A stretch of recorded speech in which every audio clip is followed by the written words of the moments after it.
My name is Patrick Peterson, and my research is on the demand for attendance at newly constructed Major League Baseball stadiums. So my research question is, what is the short-term and long-term effect of newly constructed stadiums on attendance for Major League Baseball teams, and are new stadiums worth the investment for cities?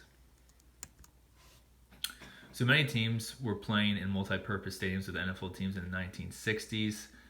A lot of these were like a lot of cookie cutter stadiums in which it allowed for baseball and football stadiums, and they kind of lacked a new design. In the 1990s and 2000s, teams decided to part ways with that stadium structure and decided to create their new stadiums by themselves. So it's been widely assumed that attendance increases in the first year of playing a new stadium, and it has been proven based off the numbers. But how long does this honeymoon phase last? Looking to see when attendance is strictly based off team performance. So obviously, attendance increase in that first year. Now, how long will that stadium and novelty effect kind of keep fans coming, and when will it strictly be on team performance? And what is the effect on attendance and revenue generation?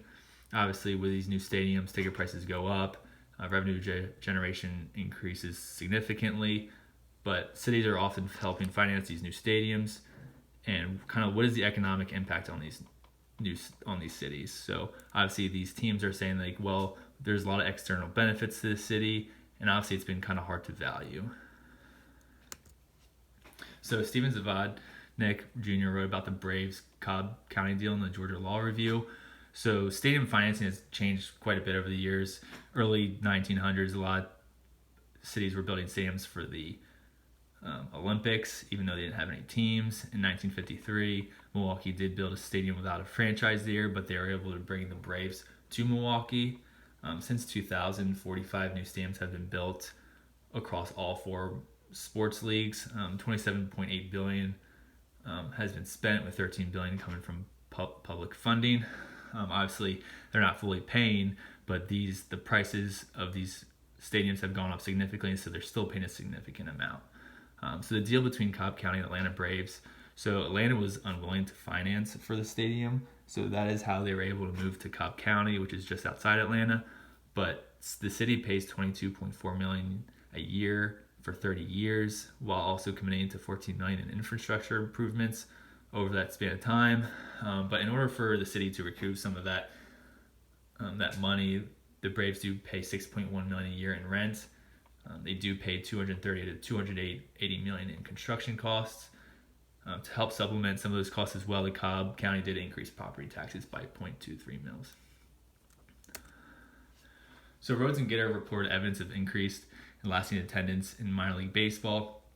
Obviously, AAA had the largest amount of fans. They tend to be in larger markets, while Single A had 240,000. Obviously, this is results of support findings that you may have in the MLB, but they did find that they do outweigh the construction costs do outweigh the revenue. But what was interesting is that there was a slower decline for minor league teams, but especially for the lower levels, because these are smaller markets, so there are less substitutes when they have these new stadiums. It's a lot easier to keep those fans. For like AAA, there's like the Memphis Redbirds. Obviously, they have a lot of other competitors, like the Memphis Grizzlies, for example. So it's a lot harder to keep those fans coming over a span of time. But Wayland Summers did find that 9 out of the 12 MLB teams saw an average 39.5% increase in attendance. However, the Yankees were one of those teams that did not see a drastic increase, but double ticket prices. There was a lot of factors kind of going into that. So the Yankees and Mets did build stadiums in 2008 and 2009, and that was during the time of recession. So obviously that played a part in attendance. And obviously if you kind of don't look at those teams, obviously that increase is probably substantially higher than 39.5%. But attendance is obviously not the only measure for demand. Of course, with the Yankees increasing ticket prices, they did substantially increase ticket revenue. So Depkin did find that an average of $242 million in construction costs for 14 MLB teams. 2/3 of those costs were paid for the home city. Little has been proven to the benefits of the public.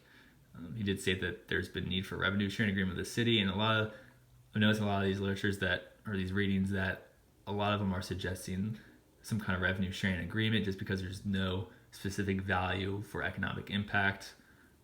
Subsidies can provide two different incentives for owners.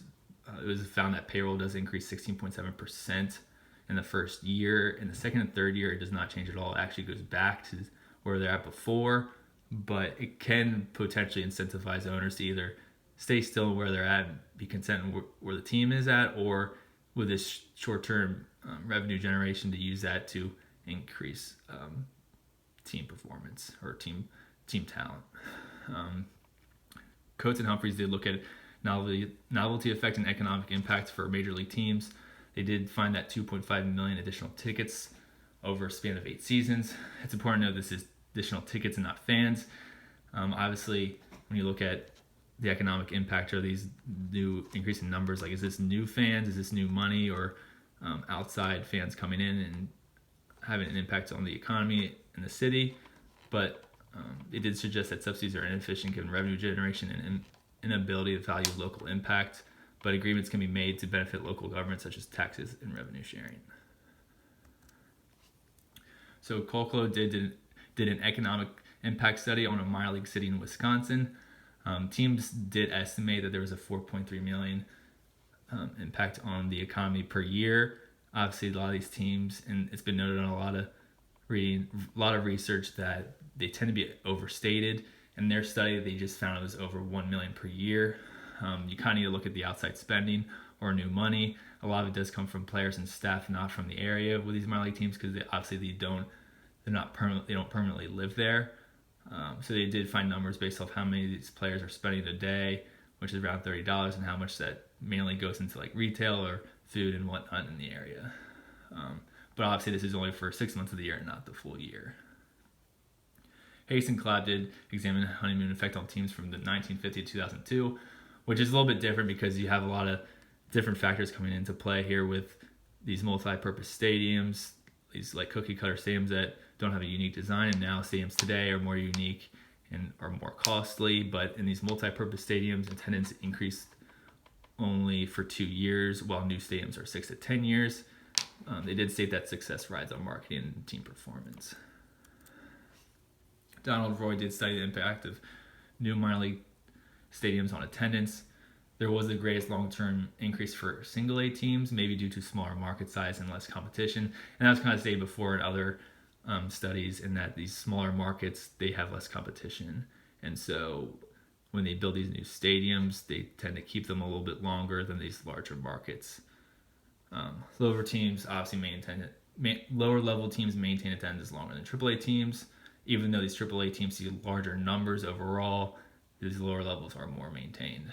But they did see a 68% increase in first year, higher than the MLB. So implications. So for the city, where are we seeing economic growth and our new fans coming to our city? If the city provides subsidy, what are new policies to accrue that money? For MLB owners, does increased attendance and revenue affect the decision to build? And does this revenue incentivize more spending for a quality team? So methods and data collection. So collected numerous data points on average attendance per year, average ticket prices, construction costs, total revenue generation, team winning percentage, and age of stadium. It's important to look at the data before and after the stadium was built in order to take factor of all these different variables. A regression model will be made for these factors. So results. I do believe there will be a substantial increase in the first year and is maintained for at least 5 years. However, team performance will play a key role in maintaining that attendance.